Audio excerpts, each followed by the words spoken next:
How to build a multi-point anchor. So I'm going to start with 2 points, my first anchor. I'm going to imagine these 2 slings here on the staircase are either bolts or traditional climbing pieces. So it could be a nut, could be a cam.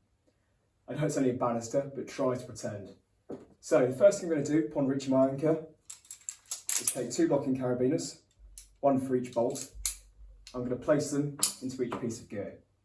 As I do that, I'm going to rotate them with the direction of gravity. That's called gravity loading. It's really important to do that because as carabiners knock against rock, gates, particularly screw gates, can work their way undone. If they're not gravity loaded, that gate just knocks itself down very slowly. So we always clip the carabiner and then flip it. To equalise my 2 points, I'm going to take a 120cm sling. I'm going to clip it into each carabiner. I'm just going to do them up as I've clipped it. That's the best way to remember that they're always done up. Get into the habit of doing them up as soon as you clip something into it. Even if you have to come back to it again, it's worth doing so that you know for sure that everything's locked up and safe.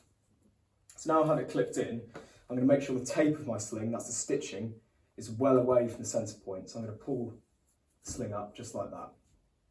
That just clears it away from any dangerous points. I can't tie a knot in the sling with that there. It's really unsafe. It doesn't bend. So the further away from the middle point you've got it, the better. So I could just leave my sling like this. I could clip myself onto it like this. And I can hang off that quite happily. And it will equalise as well as I slide. But if I had a bolt fail or a piece of gear come out, if someone fell for example, I come straight off the end. That's not safe. That's called hyperextension. That's where the sling fails because it's not independent on each point. So to make the anchor independent as well as equalised, I'm going to pull the anchor in the direction I want it to go. For example, today I'm going to have it pointing down there as if my climber was coming up in this direction. I'm then going to take a portion of the material. I'm just going to tie an overhand knot for the midpoint. So that overhand is now tied.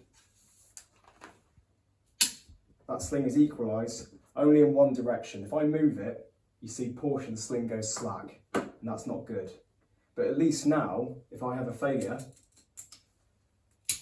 it's not going anywhere. It's just hanging loose. It's not extended, it's not swung anywhere, and I've not fallen off the end, because each point is now independent.